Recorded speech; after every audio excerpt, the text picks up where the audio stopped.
All right, hello everyone.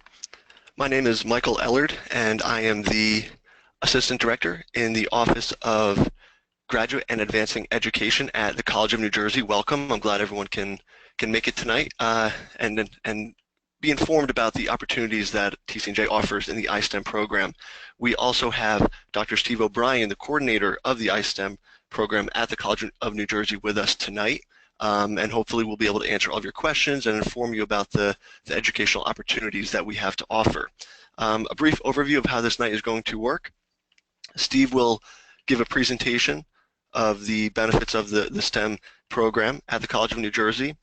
He will flip it back over to me, and then I will give about a 10-minute presentation with all the components of the admissions process, and then we will open it up for questions at the end. I'm not expecting this portion tonight to last any more than about 45 minutes or so you could plan your evening. This is a one-way communication, so you will be able to see our screen, view our presentation, our PowerPoint. You will be able to hear us, but you will not be able to speak with us, but you will be able to ask questions through the portal, and it should be on your screen. There should be a tab that says questions, so you can just type out your questions there, and we will answer any and all questions at the end. And without further ado, I will pass this over to Steve. Hi, great. Thank you, Michael. Hopefully everyone can hear me okay. So I'm Dr. Steve O'Brien, the coordinator of this Masters of Education Integrative STEM program. What I want to talk about for the first few minutes, just give you a little bit of context of who I am, what department and what school do I work in at TCNJ, and it helps, I think, set a lot of context. So for example, you can see here in the very first slide, I'm also the director of the Center for Excellence in STEM Education.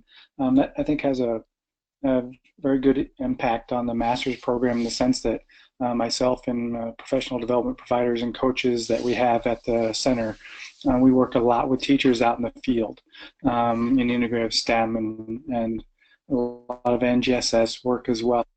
So it really helps bring a context, or did bring a context to our master's program was designed. We're in the school of engineering, not the School of Education, and that actually has a fair amount of benefits because we're very engineering centric, and that's one of the tenets of integrative STEM education. So it brings a lot of context into that as well. It also is evidence of how TCNJ is organized in general. So for example, the content specialists in education are very often in the content area. So for example, physics and math specialists in education are in the Department of Physics and Department of Mathematics, and that's similar in other areas at TCNJ, and we're no different. So since we're engineering and technology focused, we're in the School of Engineering. Let me see if I can't. Hang on. Great. So, so in the School of Engineering, we have 5 departments. We showed them here. We're in the Department of Technological Studies. That name has been recently changed to Integrative STEM, Department of Integrative STEM Education, to be more specific. That really is a name change that reflects what we've been doing for a very long time. TCNJ is probably the very first integrative STEM teacher preparation program in the country. In 1998, the program was formally approved for K-5 teachers, actually, and so we've been doing that for a very long time. So we thought we'd finally change our name. So we're the Department of Integrative STEM Education.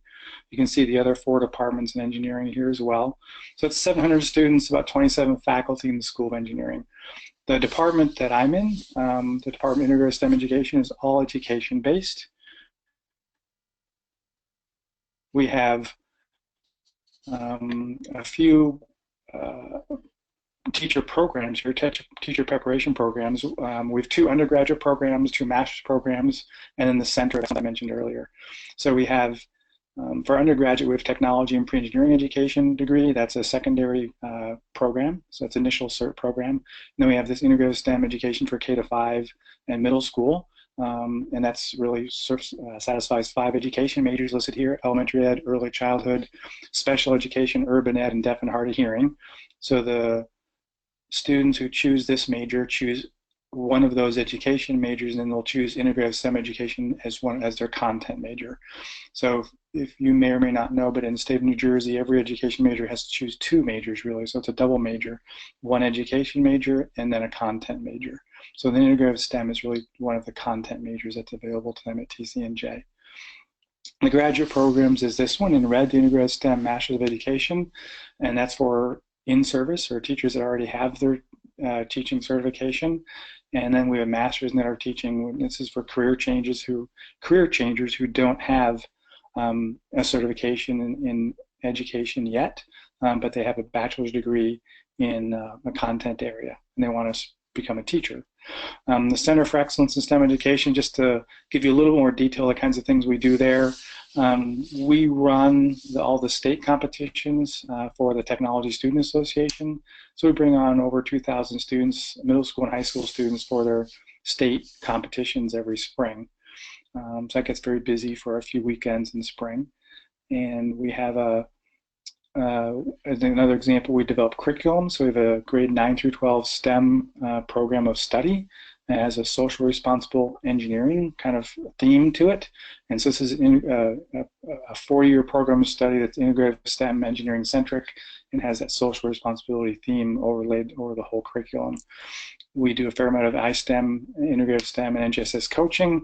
This has about 1,200 teachers and administrators. That's probably approaching more like 1,500 to 2,000 over the last 5 years. So we've done PD in New Jersey, Pennsylvania, New York, Georgia. So we've been fairly extensive in working with teachers in a variety of districts, doing integrative STEM PD coaching and working with NGSS as well. We have a new grant in case it's helpful for anyone out there, which is working with computer science education. We have a 3-year grant to give free PD and coaching for New Jersey teachers to try to build the capacity of computer science teachers. This fits into the theme for the Center for Excellence and Integrated STEM Education. Computer science education is very design-centric.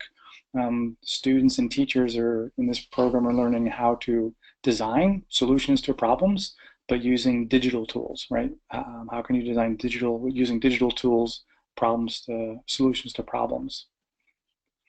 So in that department I mentioned earlier, there's 5 of us.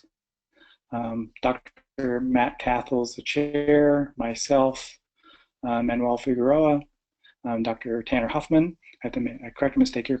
Dr. Courtney Faber left last summer, and so she's no longer in the department, but we have a couple openings already we're searching for to fill her hole and another one. And we work with a very large set of adjuncts to come in and teach courses as well.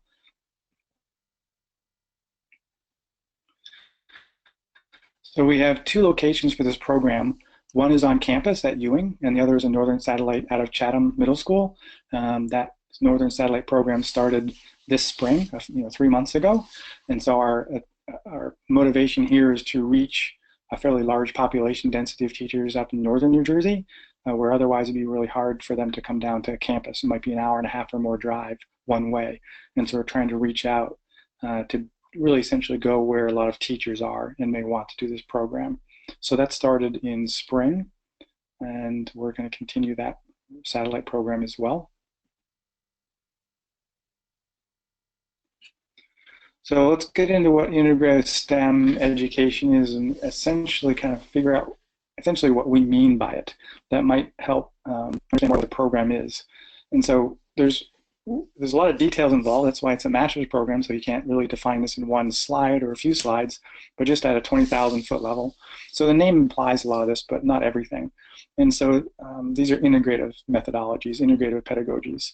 So we want to make sure teachers understand how to bring multiple content areas together into a very authentic experiences for the students. So this is in contrast with very much a siloed approach in many aspects of K-12 environments, where you'll have a math class, maybe then go to a science class, then go to language arts class.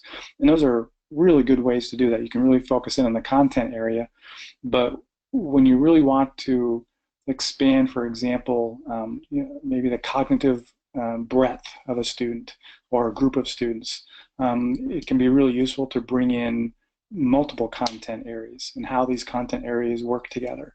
That's very authentic in terms of real world experiences, And so you can really bring students a very vibrant educational experience by being integrative. And it's not just the STEM components. It's also, we focus a fair amount on non-STEM. How should you bring in, for example, language arts or history or social studies, social context, ethics, a bunch of things will come into play here. The second aspect, which is really key, which is really the T&E. The T&E can be really fundamentally change how a teacher can teach. So the technology and engineering components of STEM are very design-centric. And so the framework for the educational methods here are essentially summarized by, we're showing teachers how to do design-centric problem and project-based learning. So we want to get the students to a very student-centric environment and show them and let them experience how to design solutions to problems, where the problems can be faux authentic or authentic problems. And so you get the students to really buy in to solve solutions to this problem that you've posed to them. And in solving the solution, they have to learn themselves what kind of content areas would be very useful to come in and bring in as a tool to help solve the problem. And so how you pose that problem and how you posed assessments and different points of the activity, you can get them to broaden out, not just do STEM content areas, but also come in and how to communicate, how to collaborate. So there's a bunch of non-STEM components that are very critical here. Example would be, in many schools, there's really not a culture of solving problems. There's not really a culture of going back to even more basic level of doing cooperative learning. Students aren't used to working together. They're used to staying by themselves and giving the one right answer to a problem. So in these methods, you really first have to get the students to understand how to cooperate. And so some of these design activities are more fundamental at the beginning, but the teacher might be really wanting to emphasize cooperative learning kinds of experiences, and then build those experiences up using different methods to getting more into the STEM and non-STEM component areas in much more detail. So from 20,000 foot level, integrated STEM is integrative and design-centric. And essentially in the methods and curriculum aspects of the program, we get into problem and project-based learning that's design-centric. So we think it's a very useful framework for teaching. So I'm giving an example that we use with our undergraduates. Undergraduates have 4 years of experience, so we get them over a very long period of time for their initial CERT program. And for the first few, let's say 2 to 3 years of the program, they get a lot of aspects of the individual content areas, as well as how to design. Again, building them from kind of basic design and cooperative learning up into more detailed content-driven kind of experiences. And then we start talking quite a bit to them in their methods courses, integrated STEM methods courses, to really think of their teaching. Their teachers are really designers of teaching and learning experiences. So instead of designing a solution to a technical problem, that whole context really ties things together, because now we hope that the teachers, our undergraduate teachers, will now think of themselves not as necessarily a 3rd grade teacher or a 8th grade 11th grade physics teacher. They may be those things, but they're also in those content areas, or in K-5 in that multidisciplinary area, that they're really designers of teaching and learning experiences. So all these skill sets and methods that they're using to optimize the design activities for their students is really the same activities that they're using to optimize the teaching and learning experience for their students in general. And so that design-centric framework is very useful for just being a teacher, we find. And so that context broadens to not just be STEM-centric or content-centric, but also education-centric. So we've already talked, there's kind of 4 attributes. If I had to list 4 main attributes of the Masters of Education program, 2 are listed already. We've talked about integrative STEM is integrative and has design-centric pedagogies. But there's 2 other areas I wanted to highlight about the program. One is content area knowledge. In even the education core courses, we talk quite a bit about content area knowledge. Pedagogical content knowledge, the diversity of content across the STEM fields and non-STEM fields, but also in addition to those conversations coming into methods and curriculum and foundations courses, we have specific courses that require content knowledge. So we've required math course, and a required technology/engineering context course. And you can take more depending on which pathway you choose, and we'll get into that in a few minutes. And the fourth point I want to make is that we take a very practical approach. I think this comes from us being very undergraduate focused in our history, in terms of focusing on initial cert students in our department, and also really part of the work we do at our center. So we take a very practical approach. What do we think? What will teachers want and need out of this program that they can bring into their classroom every day? And so in the curriculum course, the STEM 530 that's being run right now, that's really focused on developing integrated STEM curriculum and really diving deep on what integrated STEM curriculum should look like and be like in the classroom. And so they're generating a fairly extensive curricular unit design for their classes. And we do less detailed versions of that kind of activity in the previous two courses that they take before that curriculum course. In addition, there are certifications that are possible for the program as well. The most popular is the New Jersey State Certification for Supervisors. So the Supervisor Cert is possible in this program, completely in line with the courses that you could take already. And then there are also TCNJ College Certificate pathways as well. So for example, when you take the core courses, TCNJ will offer you a TCNJ Certificate in Integrated STEM Education. It's also possible, but it's hard to do this, but for a few students it will work to get the K-12 Technology and Engineering certification. That's a little bit harder because that's 30 credits, and oftentimes students don't have 10 or so credits to really help them get over the edge. So we have a few students who will be able to reach the 30, but for most students you can probably get maybe 15 to 18 credits that would count towards that program here. That would leave another 10 to 13 or so that you would need in previous coursework, or that you would need to take in addition to that. We get that question quite a bit, so I figured I'd bring that out there right away for the K-12 Technology and Engineering cert. So let's go through the mechanics of the program. So there's what we call the core. The integrated STEM core is 15 credits. There's an integrated second component is the integrated STEM content and research. That's 9 credits. And then you have 4 electives, which will be 12 credits, and this totals 36, which is typical for most Masters of Education programs. The core courses are listed here. STEM 510 is Foundations in Integrated STEM. This is where we dive deep into what integrated STEM is, try to set a philosophical and framework base really for what integrated STEM is. I should highlight one point here. We do get phone calls, and we have a few applications from teachers that are not STEM teachers, and we tend to encourage that. So we have 2 English teachers that are applying to the program now, and they want to bring design-centered learning into their language arts courses. And so just that emphasizes that integrated STEM is not just about STEM, it's about multiple disciplines, where language arts and social sciences, histories are very important. STEM 520 is where we focus on pedagogy, the methods, going deeper into this PBL, design-centric PBL methods that are central to the integrated STEM. The third is 530, which is the curriculum, so we dive deep into curriculum course, and I gave you an example about that a few minutes ago. 610 is emerging trends and issues. So this is a course which gives us a place to emphasize some more current research or experiences that people are reporting on across the nation. Another aspect here we come into play will be advocacy.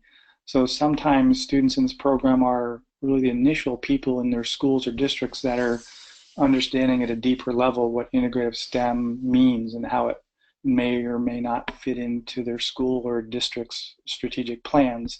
And so understanding how advocacy has worked in integrative STEM across the nation is another part of that course. The fifth course is creativity and systems thinking. And so this does bring in 21st century skills, is very closely related to integrative STEM. And so here we focus more on creativity. What is it? How do you better address creativity from your students?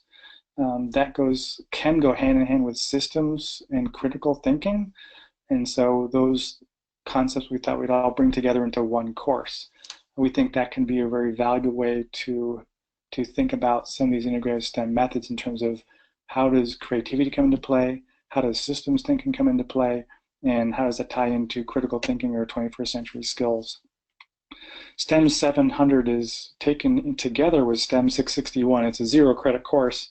It's really a way for us to capture the capstone experience which students are required to do in 661.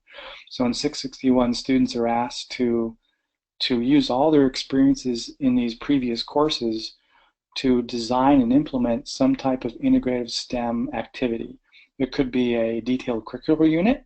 It could be a workshop for fellow teachers. It could be a workshop for administrators or teachers or both. It could be maybe a workshop or a session for other community stakeholders and help them understand what integrative STEM is. And so this would be an activity that they would design and implement and then assess, all with a mind of paying attention to those tenets of integrative STEM that we talked about in the previous 4 or 5 courses.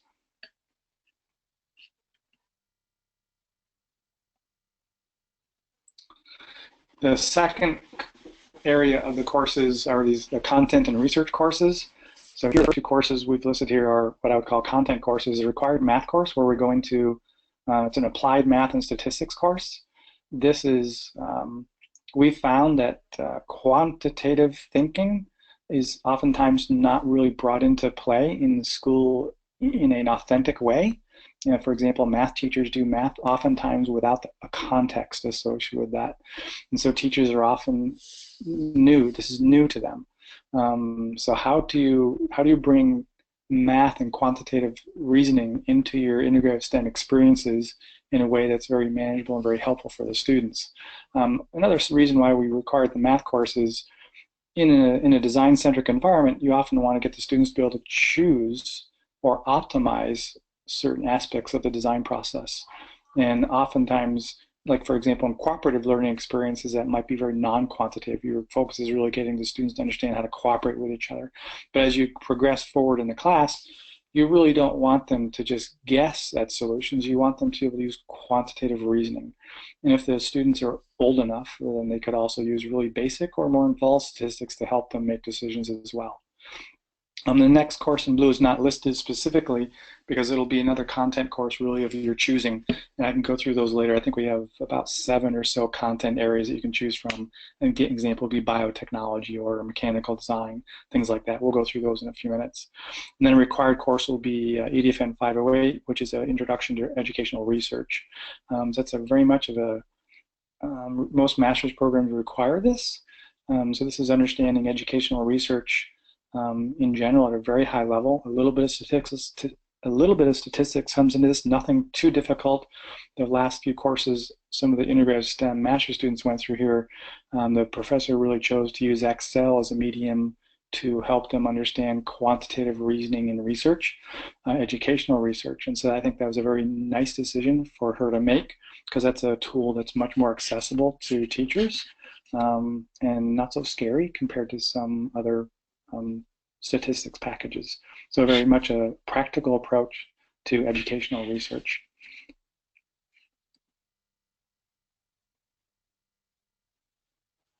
So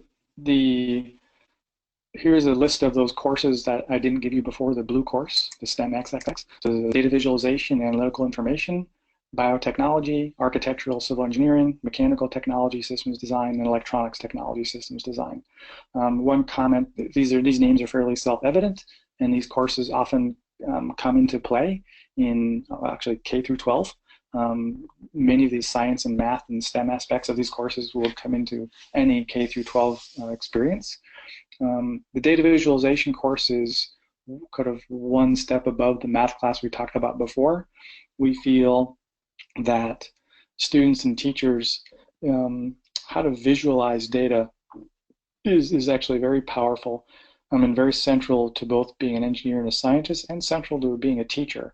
The teacher has to ask and answer questions like, how do I best represent data or a concept, qualitative or quantitative, STEM concept to a student. And so how you choose to visualize data, how do you write data, how do you represent it, is very valuable in the educational process. So we thought we'd sort of use this educational and math kind of context to offer a separate course for that. The third area is for electives. So these are 4 courses chosen by the student. And there's 6 pathways. So it gets a little bit complicated here, but we're trying to give more possibilities to the teachers in this program. So I highlighted in green 2 of the pathways. So these 4 courses, you can pick whatever courses you want, with some exceptions, very few exceptions, but then these pathways now can form some cohesiveness. For example, if you choose 4 courses, this will satisfy completely the New Jersey State Supervisor Certificate. And so when you complete the master's program and complete those particular 4 courses, you will also be certified, supervisor certified by New Jersey State. The second pathway is design pathway. So for example, if you really want to dive deep into content, then those 4 courses you choose would be essentially 4 of these courses from the previous slide of these design and STEM-centric content areas. The other 4 pathways are inclusion and special ed. The 4th is middle school math. The 5th is research, very research focused. That would be, for example, someone who may be thinking about going on and completing a PhD. The 6th pathway is self-defined. This is really where I mentioned earlier, where you can almost choose any course you want, or 4 courses. This is where that comes into play, where in consultation with myself and maybe another faculty member, if you want to self-define these 4 courses, that's also something we're very open to, and a few students have chosen to do that as well. An example, you might want to take a couple of middle school math courses because you really think that would help you, but you thought maybe some of these inclusion practices would also be really useful. One of the undergraduate, just a slight comment on inclusion and special ed here, one of the education majors for the undergraduate integrated STEM program is special ed. It's a required 5-year program with a master's. And those students really, really tie together special ed and integrated STEM in a really unique way. There's a lot of connections there that really, really special. And so we thought we'd offer that also in this master's pathway as well.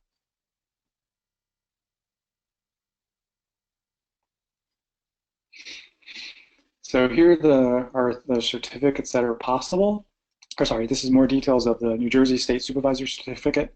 The state requirements are you need a master's degree, you need to have a New Jersey Instructional Certificate. You could do it with another state, you have to do a special application process, 3 years of successful full-time teaching, and 12 credits of graduate study in staff supervision and curricular design. And that's really where those 4 pathway courses come in. So for the supervisor pathway, you would take those 4 courses listed at the bottom. Supervisor 520, Curriculum 514, EDAD 617, and Curriculum 555. So if you take those 4 courses, that will satisfy those 4 credits, or those 12 credits for the New Jersey State Supervisor Certificate.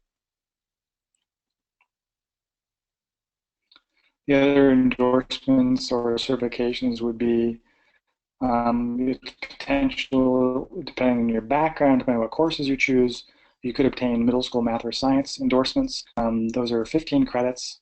So fairly straightforward. If you get 15 credits in math, you'll be able to satisfy middle school math and take the press exam. Similarly with science. The TCNJ certificates would be integrated STEM and special ed, integrated STEM educational methods, integrated STEM research, integrated STEM engineering/design. Those are obviously have one-to-one correspondence with the pathways I described earlier.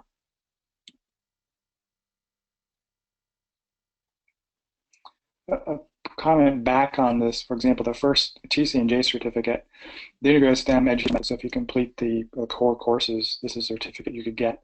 And this is a question that's fairly getting a lot of attention in the last year or so nationally. I'm on a national committee now to define and recommend what a STEM certificate, the minimum requirements for what a STEM certificate would be for a teacher. And so we're trying to make some suggestions that states could potentially use to more formally define their policy on what a STEM quote-unquote certificate might mean for a teacher.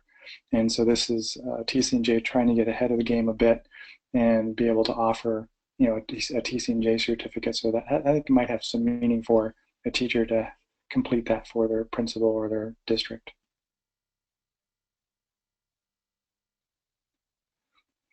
So in summary, you have the core, which is 15 credits, that content and research is 9, electives are 12. And if you have any questions, you can reach out to myself or reach out to Michael or Susan Hydro in the program. Thanks, Michael. I think I'm done. All right, thank you, Steve. I'm just going to flip screens here. And just as a reminder to everyone, feel free in the toolbar on the screen to type out any questions. And once I'm done with the admissions presentation here, we will get any and all of your questions answered. And also, tonight's presentation is being recorded. So when I get to campus tomorrow morning, I will post it on our graduate website. So if you need to review anything, if you have any, anything that you missed tonight, you will be able to go back and review this whole presentation. Okay. So let me bring this up. Okay. So as I mentioned, I am the Assistant Director of the Office of Graduate and Advancing Education at the College of New Jersey. We were formerly named Graduate Studies Office, so when you're on our website and looking through brochures, you will see both names. But if you see either name, you are in the right location. Brief overview of the College of New Jersey. It was founded in 1855 as a New Jersey State normal school. And for those of you that are not familiar with a normal school, that's a teacher's college. So for those people that wanted to become educators, they would come here. And it was actually the first one of its kind in the state of New Jersey. It stayed that way until about the mid 1950s or so, when the college began to expand programs, began to add different degrees and offer many more programs besides education. They changed their name to Trenton State, and it stayed that way until around the mid 1990s, when it changed its name to its current form, the College of New Jersey. Over the years, we have received a lot of national acclaim, which I'll get to in my next slide. For those of you that are not familiar with our campus, we are located in Ewing, New Jersey, which is about 10 minutes from the state capital of Trenton, about an hour from Philadelphia, and about an hour and a half from New York City. So we're right in the heart of New Jersey. And for those students that are looking to take courses on campus, maybe you're coming from a distance, you want to be a full-time student, you're looking for a place to live. Right on our campus is a brand new complex, only a few years old, called Campus Town. They have all different types of restaurants. They have Panera Bread over there. They have Starbucks. They have frozen yogurt, pizza place. The bookstore is over there. Gym is over there. That is when many students will go to maybe get something to eat before class, maybe hang out there. But above all those restaurants are brand new apartments. So those are open to graduate students. So if you're looking for a place to live on campus, that is where I would recommend starting your search. So some of the names that I mentioned before, two things that really stood out to me. U.S. News and World Report ranked us the #1 public college in the master's category in the northern region of the country. They ranked us #1 college there for 2 decades.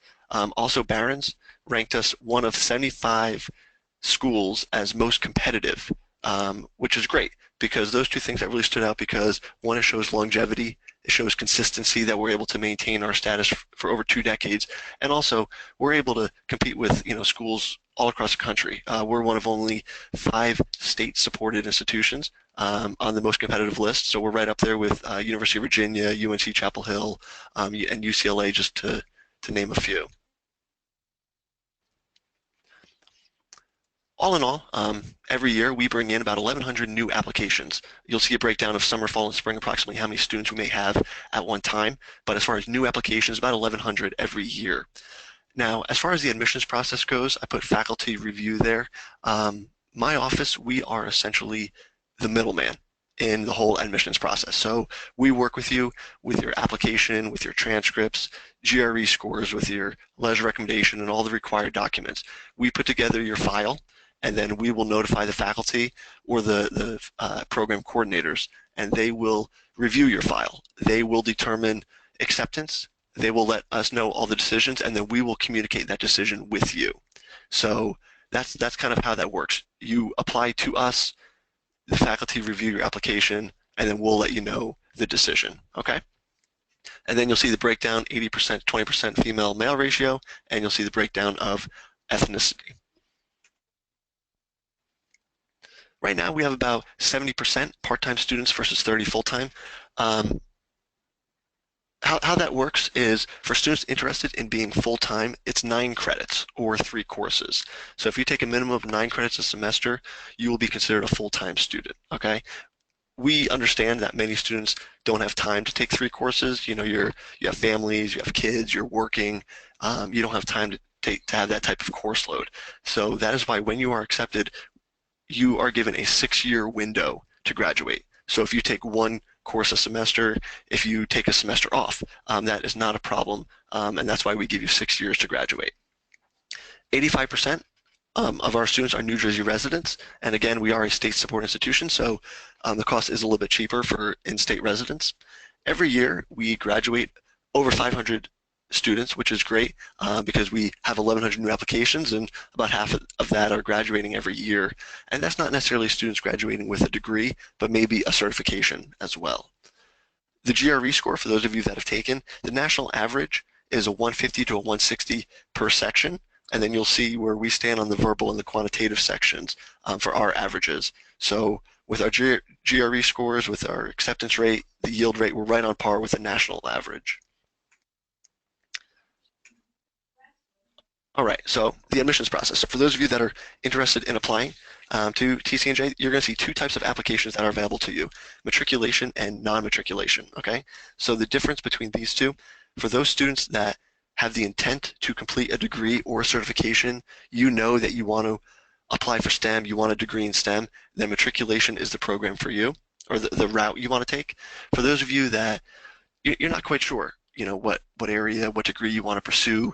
Maybe you're just taking some courses, you know, for personal growth or just to see if it's the right program for you. Then you want to apply for non-matriculation, okay?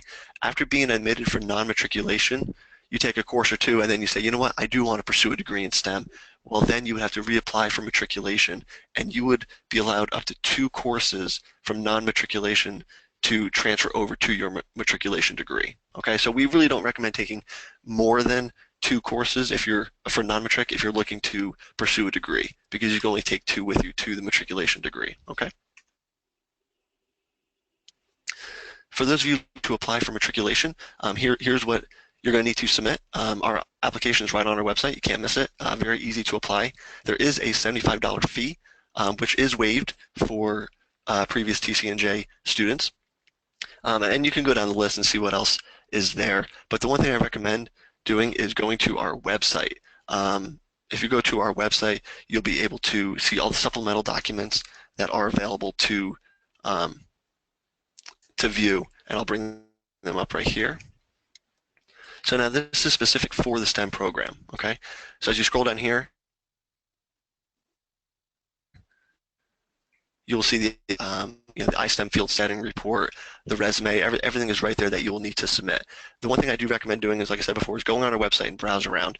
You will see it's very, very easy to maneuver. The top right hand there, apply now, and as you cross along, or as you scroll across the gray toolbar at the top here, you'll see you know, here's tuition fees under admissions, scroll over apply, you'll see the deadlines, which I'll talk about in a second, require supplemental documents, information about the graduate assistantships, which I'll talk about too. There's all great information here. And as you scroll over resources over here, and then you'll see down at the bottom the virtual open house series, that is where I'm going to post this video. And you'll be able to view that tomorrow morning. For those of you interested in applying for non-matriculation, it's a less rigorous process. We just need your online application, the same $75 application fee that's waived for TCNJ students, that previous students, brief statement of goals, and your resume. Now here are the deadlines, okay? So May 1st, we just passed the summer matriculation deadline, but coming up for those students interested in applying for fall, August 1st is the final deadline. So you have all summer if you want to apply, get all your documents into us by August 1st. You will be reviewed, shortly thereafter, and then you'll hear back from us relatively quickly. For those students that, do want to take a summer course, I'm going to say it's not too late because you can apply for fall, be admitted, and then if you really want to start taking courses in the summertime, we can backdate that acceptance, but that is something you want to do, sooner rather than later, and you got to communicate with us, what you want to pursue. And then if you are looking to maybe apply for the spring or next summer, then you'll see the deadlines here listed as well. For those of you that are looking to apply for non-matriculation, there's a little more lenient of a deadline. So I'm sorry, these are listed backwards here, but fall 2017, you will see the priority deadline is August 1st, and the final deadline is August 15th. No new applications will be accepted after August 15th, simply because we need time to have them reviewed, get you accepted, get you registered for your courses, and get you ready to go by the end of the month. Lastly, for those in being a graduate assistant, this is something I really recommend to help with the costs of attending a graduate program. So for those of you interested, you must take a minimum of 9 credits. So you must be a full-time matriculated student to be eligible. Okay. You are hired for 1 academic year, a fall semester and a spring semester, and then you'd have to reapply for a second year. So you are guaranteed the 1 year with a max term of 2 years. Okay. How it works is you do not apply to be a GA in my office or in the STEM office or in anybody's office. You just apply to be a general GA, okay? And then what happens is after April 15th, the deadline that just passed, you apply to be a GA, you get all your information in, and then what happens is the faculty and staff and whoever has a GA in their office will review all the applications that come in. They will get back to you sometime in May or June to set up an interview, and then they will offer a position starting in the fall. So, you don't apply to be my GA, you just apply to be a general GA, okay? What we expect from you is 15 hours of work per week in our office, and it's flexible scheduling, most offices are, and then you will be compensated $5,000 a semester for a total of $10,000 per year. So, so that is a nice amount of money to help with your costs, and it's minimal work, 15 hours a week. So for those of you that are interested, there's more information on our website, like I mentioned, along with our deadlines, along with our applications. Here's my information. I'm the assistant director. Feel free to email me, give me a call. If you're on campus, we are located in Lozier Hall, so feel free to come by. We can set you up with a tour, and anything you need. That's why we're here. We're more than happy to help. So let me exit out here and let me bring up the questions that everybody has now. And we'll get these answered for you before we head out here. All right, there's quite a few questions. All right. Hey, Michael, I can't see the questions, so if you want to read them, that'd be helpful for me. Yep, no problem. All right, can someone with a media specialist certification apply to the STEM program? Yes, I think that's a definite yes. There's quite a few media specialists are being asked to start maker spaces and do a variety of unique things in their media environment. And so I think that would be very appropriate. We've worked with a fair amount of schools in developing that maker space and working with the media specialists and the teachers that are using the spaces. So yes, I think that'd be appropriate. All right. At the conclusion, could you provide any more information regarding the computer science degree? A math education certified teacher teaching primarily computer science. Yeah, and so I think was the question about a computer science teaching degree or the computer science I mentioned? I didn't mention anything about certification. The computer science education PD. Yeah, let me mention a few things about that. So So this is a grant. So remember, I'm the director of our STEM Education Center as well. And so we have a 3-year grant to, quote unquote, build computer science capacity in K through 12 in New Jersey. And so why we got the grant is because computer science nationally and certainly also in New Jersey, there's very little computer science and computational thinking being taught to students. There's no certification for teachers, so there is no such thing as a computer science certified teacher in New Jersey, and there are no requirements in high school or middle school to teach or even to have graduation requirements, and no requirements to offer even computational thinking or computer science. And there's some standards, but they're not in depth, and there's a philosophical difference of whether they need to be or not. The 8.2 technology and engineering standards were revised about 3 years ago and now include computational thinking in K through 12, segmented by grades level. And so there's some standards. I think we're one of only, I think something like 6 states in New Jersey, in 6 states in the United States that have any kind of standards in computer science. So that's a good thing. So, so as part of that grant, we are working fairly closely with people that are involved in the governance system, and we think in the next year there will be a computer science certification process for teachers, and we hope there will be a requirement a year or two after that for high schools to offer computer science, not as a graduation requirement. So all these things are ideas, and at different levels, the bills are at different stages of progress through the governance system. So, so if you want to go to the TCNJ website and just in the search bar type in TCNJ, type in STEM Center, and STEM Center will come up, and look, and you'll see the menu, and you'll see programs, I think, and inside the programs you'll see a Building CS in New Jersey link, and that's the link you want to get to understand more about the program or that grant. So it'll describe the grant, and it'll describe PD webinars and workshops that are already planned, and some that are being planned. And so if you are a teacher who wants to get free PD, you can use some of those existing webinars and workshops, and we'll be building that even more. Starting about a month ago, we're getting a lot of interest in that grant, and so a lot of the workshops are starting to fill up, and so we're trying to figure out how to offer more. We can also come to districts. If there's a fair amount of teachers that are in a district, we have physically the capability to come to the district, and so that's another thing to keep in mind. So if you think ahead, let's relate this back to the master's program. Those 4 electives, actually, similarly, in the undergraduate integrated STEM program, they also have 4 specialization courses that they have to take as well. So what I'm about to say would apply both to undergraduate students as well as the master's students.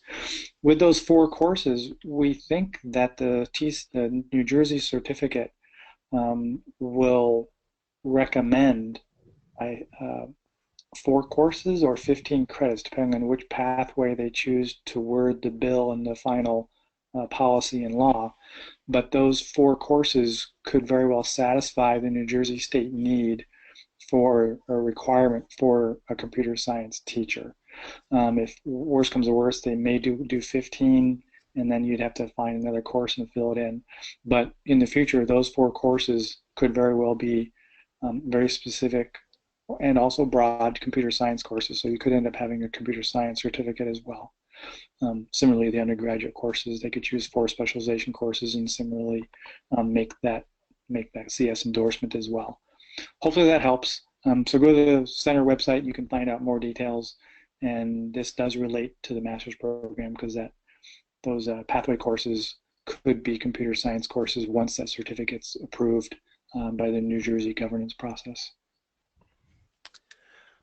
All right. How well do iStem methods pair with being able to cover the breadth of the AP Physics 1 content or any other AP course for that matter? Yeah. So I think it pairs fairly well. That's a fairly broad question. I'm not an expert in probably any one AP area. I'm certainly more familiar with math, statistics, physics, computer science, I'm obviously not so familiar with some of the non-STEM AP exams or courses. So my thought, though, is I think that it's very applicable. I agree. There's really a lot of content, for example, you have to go through in, say, an AP Physics exam. Um, but at the same time, I think you can get through that content area in a design-centric, integrative STEM way. Um, so I'm going to give a specific example and then maybe a more broad example. I'll give you the broad example first. So applicable to computer science, there's the new AP exam, the CSP exam. So it's very computer science language agnostic. You don't have to learn, dive deep into any one language. So as a computer science teacher can choose any computational thinking language they wish. And then the student has to do a bunch of things, including submitting a portfolio. Highly design centric, I think computer science is for sure. And integrative STEM methods would completely fit into that new AP format for computer science. I think it also fits in to the original AP exam in CS as well. The specific example would be we had a physics teacher that we were working with as part of our center and learning how to do integrative STEM methods in his physics courses. This is high school physics, and it's a fairly long story, make it a brief story. He ended up having two courses or two classes of students, same physics class, but section A and section B, and one met right after the other. The integrative STEM methods, he decided to do an experiment. For one section, he chose to use integrative STEM methods. For the second section, which came right after, he chose to do it the old classic way.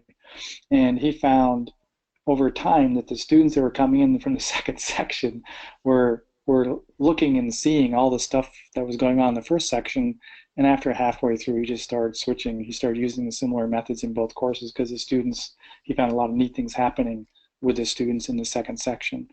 So I think that's applicable to AP as well. Another small story would be a common complaint in K-5 teachers is they have so many things to cover, so many content areas, there's so many kids that how are they going to do one more thing? How are they going to do STEM? Well, they think of it as one more thing, but it's integrative.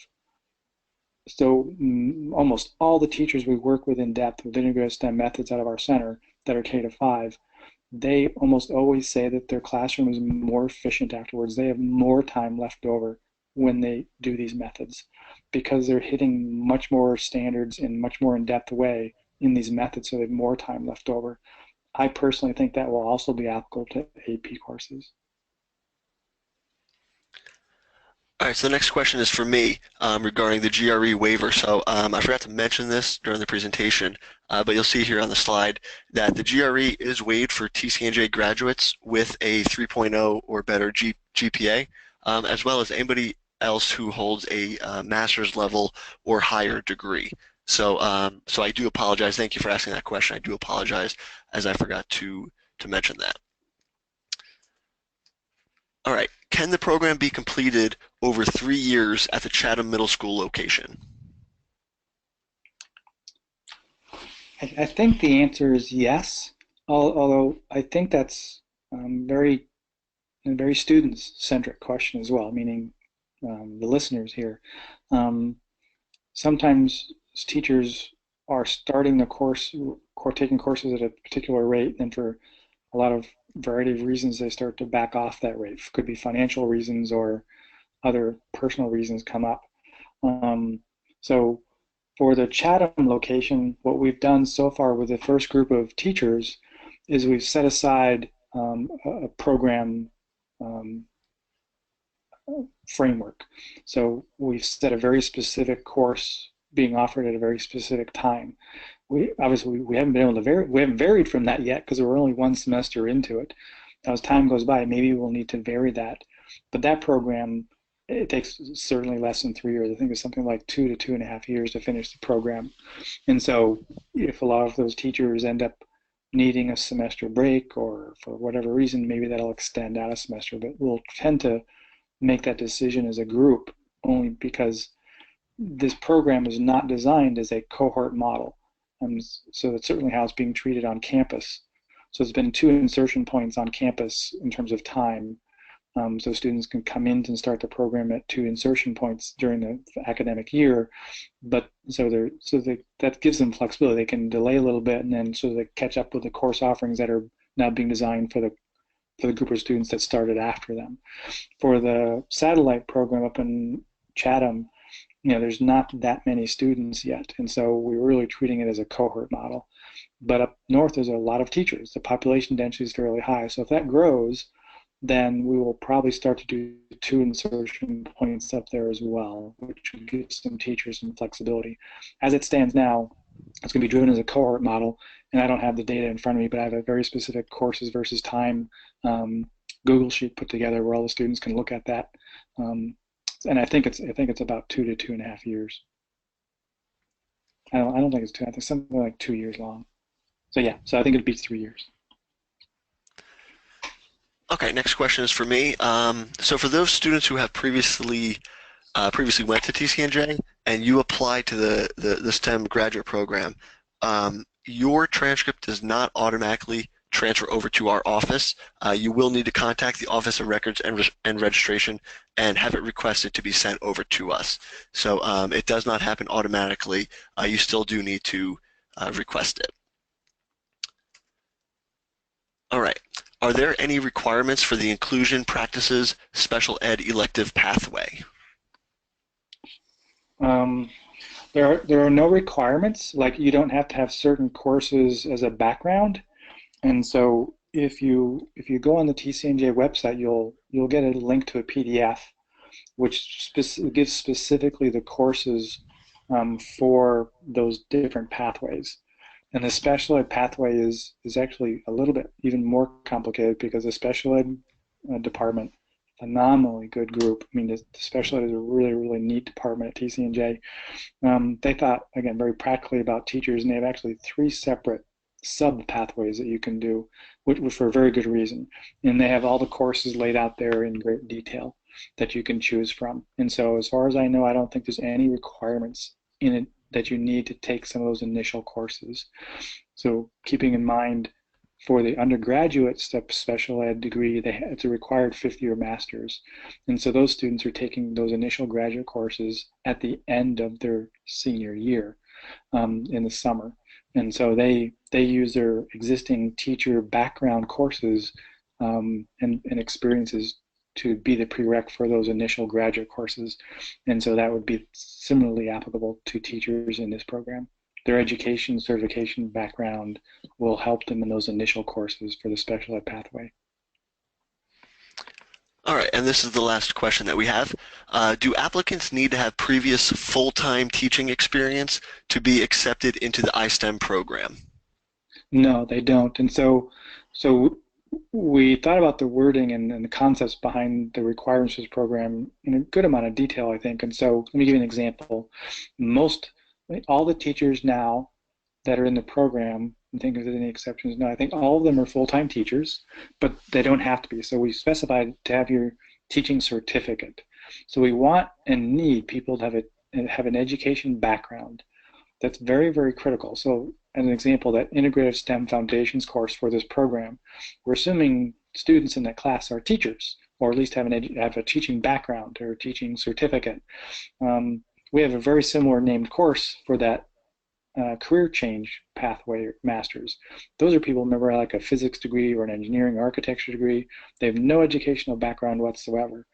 And so it's still an Integrated STEM Foundations course, but it's a really totally different course.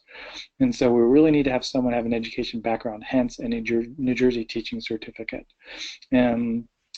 just to make sure that they have the educational depth.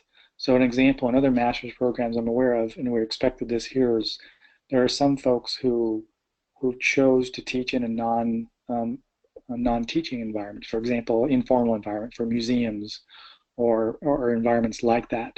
And I think this kind of master's could very much help them as well. So I know other master's programs have folks who are teaching in museums that are working on their master's degree. So they have a teaching background, but they're applying it in an informal environment. All right, so I'd just like to thank everybody for joining us tonight. I'd like to thank Dr. Steve O'Brien for joining us and being part of this webinar tonight. Any other questions, feel free to contact Steve or myself or my office. We'd be more than happy to help. And we look forward to receiving your guys' application soon. Steve, anything else? No, I just want to thank you again, everyone, for listening. Hopefully, we answered all your questions. It's a very busy time of the year, so I really appreciate your time. And if you have any questions, reach out to my email address. You can find me at the TCNJ website, and I tend to get back to people fairly quickly. So email or call, and I can do anything I can do to help. Let me know. All One right. final thing would be, um, yeah, Michael mentioned this earlier. If you do want to start courses this summer, get your application really quickly, and if we get it quickly, we might be able to get you into courses. We already have them planned for this summer. So we have some more advanced courses for students that are already in the program, and we have some beginning courses as well that would apply for new applicants. So first courses I think start in the summer in mid-June. Great. Thank you, Michael. All right, thank you, everyone.